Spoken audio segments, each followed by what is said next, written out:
sebenarnya perbedaan omsetnya, perbedaan profit yang kakak dapat ketika kakak import barang dengan nggak import itu gede banget gak sih? Lumayannya itu bisa beli apa sih kalau barang elektronik? Beda ya kalau Iya. kalau misalkan kakak beli satu kontainer ke Cina sama satu kontainer ke lokal. Ya. Bisa ya itu mungkin. Seriusan bisa sampai segitu bedanya? Iya. Assalamualaikum warahmatullahi wabarakatuh. Balik lagi di Bongkar Bisnis SPM. Salam Salam pengusaha pengusaha muda. muda. Semangat, bro.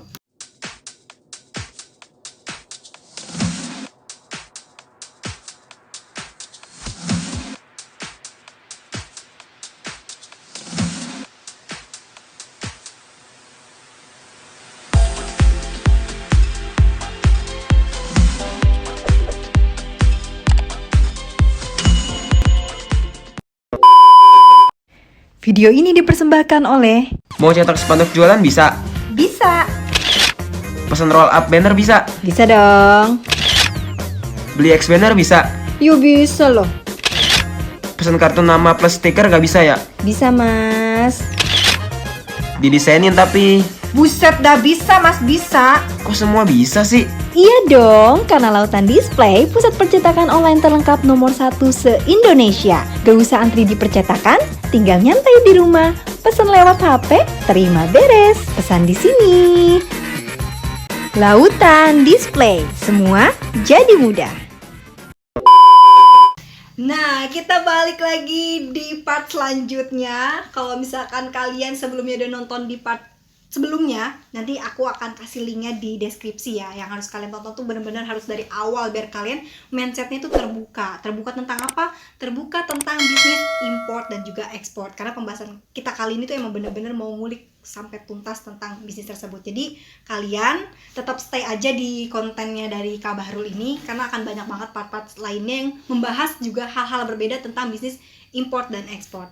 Kalau sebelumnya kan kita ngebahas tentang pengalaman Kak Bahrul ya di bidang import dan juga ekspor. Nah sekarang kita mau lebih rinci lagi Kak. Boleh? Boleh. Boleh dong. Mukanya jangan nggak terasa kan ya? Oke. Boleh Siap, kan siap, kita kan siap. harus berbagi ya. Berbagi Berbagi itu kan bukan Indah. hanya uang ya. Benar. Bukan hanya uang, ilmu juga berbagi kan manfaat. Iya, betul sekali. Jadi mari kita sama-sama akan bongkar beberapa hal. Jadi aku akan kasih beberapa hal dari awal ya. Jadi kita itu akan bahas tentang syarat, terus juga step-step untuk bisnis import ini bagi pemula, dan kita akan sedikit nanya tentang hal yang sedikit sensitif. Tapi nanti aja, kalian akan tahu di podcast kali ini. Nah, Kak, untuk yang pertama nih yang mau aku tanyain. Emang sebenarnya apa sih syarat-syarat dari bisnis import ini? Mungkin syarat dari kita ke mereka atau dari mereka ke kita juga? Coba Kakak kasih gambaran kira-kira apa syaratnya, Kak? Syarat dari kita Ke mereka. yang udah disebutin kita Iya. kita ke mereka. Kita ke mereka nggak bisa ngasih syarat lah, kan kita beli. Oke, nggak bisa. Tapi Iya. ada kan hal yang kita minta biasanya. Kalau yang kita minta itu pasti barangnya harus bagus. Barangnya harus bagus. Ya, tadi minta sampel dulu ya, minta Ya, sampel. sampel. Nanti kalau udah nyampe sampel, kita bilang sama mereka, nanti kalau saya beli banyak dan udah deal, barang harus sesuai dengan sampel. Dengan syarat sampelnya kita udah cocok sama. Misalkan contoh, Opi minta barang ke kakak, pulpen. Kak, Opi pengennya pulpen kayak gini, gitu kan. Kakak cari ke China. Pengen dong pulpen kayak gini, difotoin nih. Kata dia, oh ada, mereknya ini. Dikirim, kakak minta sampel. Sampel dikirim sampel ke sini. Akhirnya kakak lihat, oh sama nih. Udah nih, berarti kan Opi, kakak kasih sampelnya ke Opi. Ini sampelnya cocok nggak? Oh cocok, oke. Kakak minta ke mereka, sampel harus, barang yang dikirim nanti, misalkan 1000 piece, harus sesuai dengan sampel semua. Kalau nggak sesuai, dana refund ya gitu. Misalkan gitu kan, bisa tuh kayak gitu. Oke. Sampai ke Indonesia ternyata barang bagus, berarti fix ya, bagus ya. Bagus, Tuh Kak. syarat dari kita ke Oke. mereka. Nah tunggu Kak, sebelum bahas syarat yang lain. Tadi kan berarti ada perjanjian dulu tuh di sebelumnya. Kakak bilang, kalau misalkan nanti barangnya nggak sesuai sama sampel yang kalian kasih, refund ya. Nah itu kan omongannya cuma sekedar chat ya?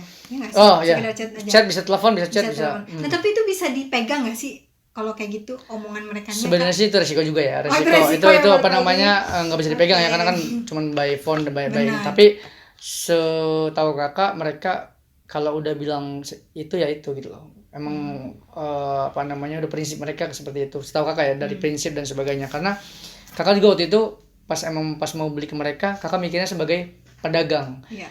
dia sebagai pedagang, maksudnya kita sesama pedagang pengen merugikan. Betul. Itu syaratnya tuh. Berarti emang harus benar-benar cari perusahaan yang legalitasnya tuh jelas gitu ya. Benar. Karena biasanya kalau yang perusahaan yang udah profesional kayak gitu ya, dia juga akan menjalankan bisnis juga secara profesional ya Kak ya. Ya, Oke. tadi yang pertama kita minta itu kan sampel, habis itu pas nyampe sampel cocok, oke. Syarat yang keduanya kita harus minta barang tuh disusun dengan rapi, misalkan packagingnya harus rapi. Kenapa kalau harus rapi? Kalau nggak rapi nanti penumpukan barang dengan barang yang lain nanti barang kita hancur. Rusak ya. Bisa juga kita ngasih syarat, boleh, misalkan barangnya riskan, gampang rusak nih. Kita minta ke mereka di packingnya pakai palet ya. Ada namanya palet itu kayak pakai kayu gitu. Oke, kebayang deh. Ya, tahu yang Ya. biasa buat peti-peti ini kan sih. Ya, Telur gitu. dikirimnya pakai palet ya supaya nanti sampai ke Indonesia aman gitu kan. Itu juga. Terus kalau misalnya apalagi ya, syarat-syarat kalau dari kita ke mereka itu sih sebenarnya. Benar gitu. Kalau misalkan dari Mereka ke kita. oh iya, syarat tadi ya masih ada lagi. Dari kita ke mereka ya minta legalitas jelas dong, minta legalitas, minta websitenya dia, minta alamat, terus rekening bank atas nama perusahaan. Wah itu tadi tuh banyak tuh yang tadi kakak sebutin di part sebelumnya kan. Nah, kalau dari mereka ke kita sih sebenarnya nggak terlalu banyak ya. Yang penting kita bayar ke mereka itu doang sih sebenarnya syaratnya. Ya kan? Iya nggak sih? Kalau kita nggak bayar ya otomatis nggak bakal dikirim barang ya nggak sih? Itu. Jadi Gitu sih. aku sedikit mereview ya guys. Kalau misalkan syarat dari kita ke mereka, kita yang minta gitu. Yang pertama, barang tuh kita minta harus sesuai sama sampel yang mereka kasih. Terus kita juga bisa minta legalitas, websitenya, alamatnya, dan sebagainya. Tadi udah disebutin di part sebelumnya. Kalian bisa langsung tonton, linknya ada di deskripsi ya guys. Itu untuk cross check ya. Untuk cross check ya. Dan jangan lupa juga minta packingan barangnya juga yang rapih, tersusun rapi, biar nanti resiko tentang barang kalian yang akan rusak itu bisa diminimalisir kayak gitu. Benar. Nah terus nih ya Kak, aku mau nanya deh, kira-kira kan baru beberapa hari yang lalu juga kita ada masalah ya karena Cinanya lockdown kan, jadi barang kita habis dan kita bingung mau kemana. Akhirnya kakak belinya di Indonesia tuh. Nah sekarang pertanyaan aku, sebenarnya perbedaan omsetnya, perbedaan profit yang kakak dapat ketika kakak import barang dengan nggak import itu gede banget gak sih? Jomplang banget gak sih? Kalau jomplang banget enggak. Oh enggak, oke. Karena kan kita beli barang ke orang yang lokal pun juga kita bisa neken dia karena kita tahu harga modal mungkin ya gitu kan. Itu sih. Iya. Ayolah, negolah, cincailah misalkan gitu kan. Ya tapi ya lumayan. Kalau jomplang banget enggak, tapi lumayan. Lumayannya itu bisa beli apa sih kalau barang elektronik? Beda ya. Iya. Kalau misalkan kakak beli satu kontainer ke Cina sama satu kontainer ke lokal, Ya, bisa kebeli apa ya? Motor yang bagus tuh Ninja berapa ya? Ya itu mungkin. seriusan bisa sampai segitu bedanya? Iya bener serius. Gila Pak. Tapi ya bukan Ninja yang harga ratusan ya, masih yang di bawah itulah. Pantesan ya orang-orang kalau yang udah ngerti impor tuh keren banget gitu Ya, Kak. karena kan tadi satu kontainer besar ya, dengan kuantiti yang sekian Banyak banyak ya. gitu kan. Gitu bedanya segitu sih. Tapi ya Bedanya. nggak usah sebutin harga ya, tapi segitulah. Bisa kalian bayangkan sendiri kalau motornya itu segimana harganya. Nah terus nih kita akan bahas selanjutnya, ini juga obrolan daging nih guys. Emang sebenarnya gimana itu step by stepnya untuk bagi para pemula nih yang mau mulai bisnis impor? Step by step untuk kita memulai bisnis impor. Yang pertama tadi kita harus belajar. Ya Ilmunya belajar, dulu. ilmunya harus dapat. Ilmunya And dulu, then- harus menguasai ilmunya dulu ya. Yang kedua kita harus memahami bahasa-bahasa itu, bahasa-bahasa impor kan banyak. Tadi ilmu juga termasuk sih ya, cuman kita harus memahami ini bahasa-bahasanya. Contoh tadi ada FCL, LCL, ada CBM. Iya. Itu banyak ya, nanti harus dipahami juga. Nah, setelah itu kalau udah paham, kita harus punya keberanian untuk memulai. Kalau kita nggak punya berani untuk memulai, kita nggak akan pernah terjadi tuh impor tuh, ya nggak? Iya. Setelah punya berani, berarti kita harus punya dana. Dana. Ya nggak? Dana dan juga izin dari keluarga kalian. Itu juga dana itu kan, nah, dan dananya yang kelima nggak boleh. Kalau saran dari kakak, saran aja ya, terserah itu. Jangan pinjem, jangan pakai uang pinjaman, jangan pakai uang panas atau uang misalkan Dari uang modal. ya misalkan uang makan nih, uang makan kita buat sebulan, misalkan udah berkeluarga, uang makan atau uang sekolah anak kita pakai, jangan sampai juga, karena kan ini resiko nih. Kalau kita pakai dana yang beresiko, takutnya kita kan nggak tahu ya, namanya kita bisnis kan harus siap dengan jatuh bangun kan. Takutnya di situ lagi apes, jatuh, akhirnya kan pusing lagi dan sebagainya. Termasuk juga kalau minjem ya, walaupun minjem itu nggak pakai uang panas, tapi kan nanti kalian kalau dapat resikonya bingung juga balikinnya gimana, ya kan? Benar, Itu maksudnya guys. kecuali Terus- emang mental baja, mau ya silakan hajar aja gitu kan. Iya. Terus jangan pakai yang dana yang tadi yang Iya. panas. Habis itu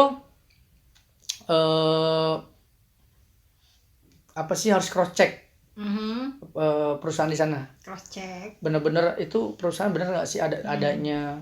Misalkan cross check kan tadi banyak ya, dari website, dari Alamat. e-commerce-nya dia, dari alamatnya dia, terus ke bank rekening.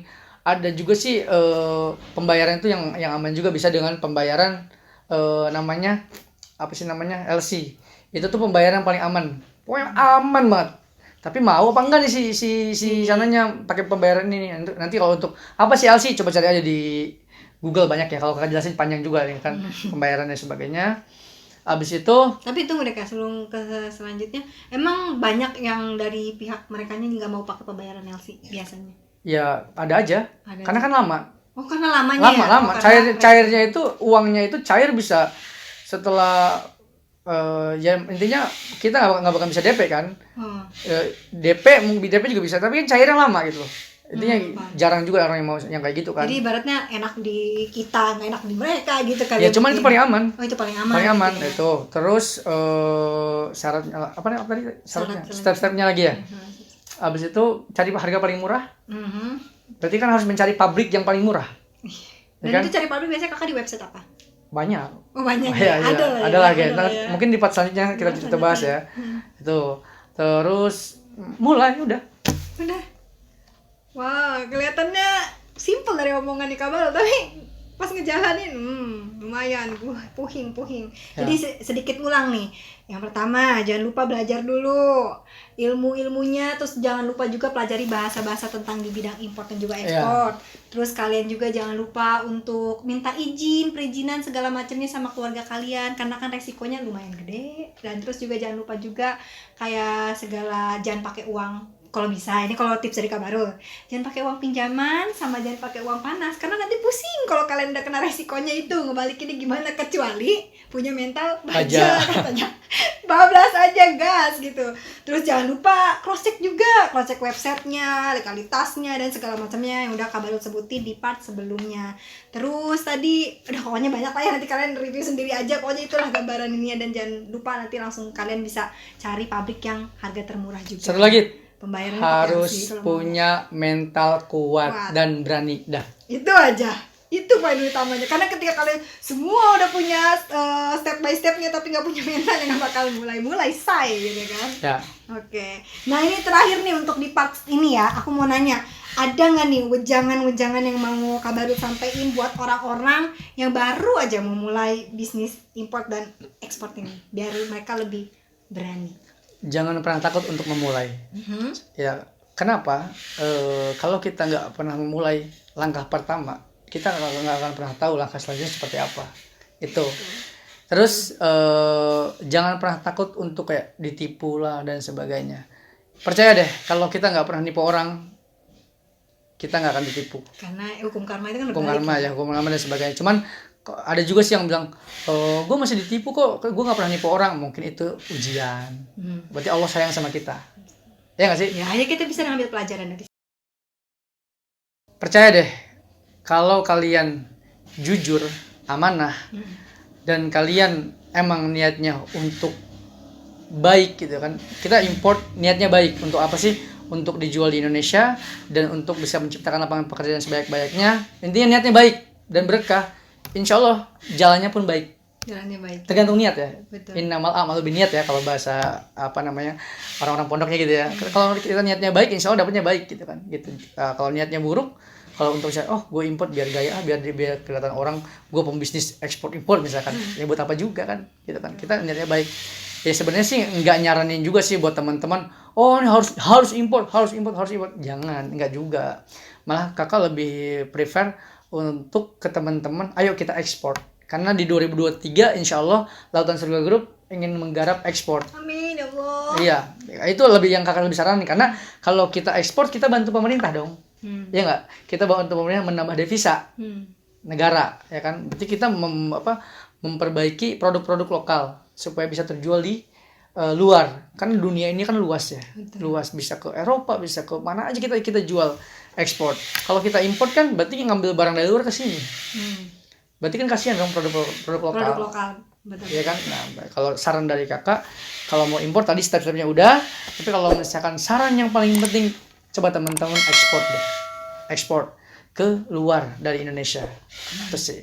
Oke, itu ya beberapa wejangan dan obrolan-obrolan daging kita nih pada sesi kali ini. Benar-benar luar biasa banget, kita udah ngebahas tentang syarat dan juga step by stepnya.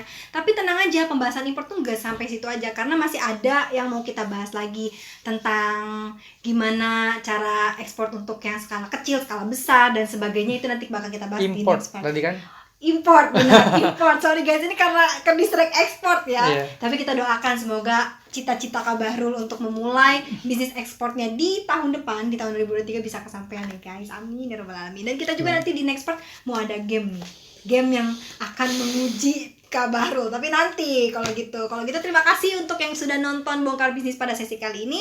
Opi pamit, Kak Bahrul pamit ya. Kita nanti akan bertemu di next part. SPM, salam pengusaha muda. Semangat bro.